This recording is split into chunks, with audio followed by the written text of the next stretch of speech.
Gentleman's time has expired. Gentleman from Maryland reserves. Chair recognizes the gentleman from Wisconsin. Mr. Chairman, at this time I'd like to yield 2 minutes to the senior member from Indiana, Mr. Pence. Chair recognizes the gentleman from Indiana for 2 minutes. Thank you. Thank the gentleman for yielding. Ask unanimous consent to revise and extend. Without objection. Thank you, Mr. Chairman.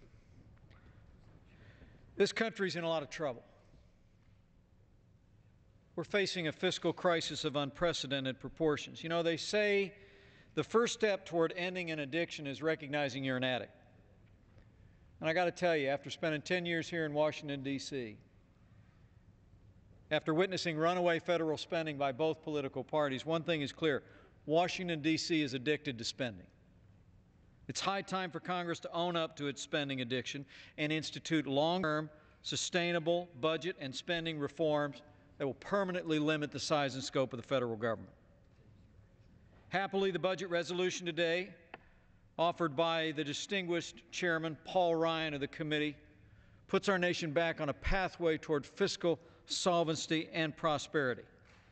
This Republican budget represents a bold step toward fiscal responsibility and limited government, cuts $6.2 trillion in spending over the next 10 years, reins in government spending below 20%, includes tax reforms to increase competitiveness for American companies, and it ensures that Medicare will be solvent for future retirees. It even ends the one-size-fits-all approach to Medicaid, giving states more flexibility. It also stands in stark contrast to the President's budget, which includes a $1.6 trillion tax increase on families, small businesses, and family farms, adds $13 trillion to the national debt.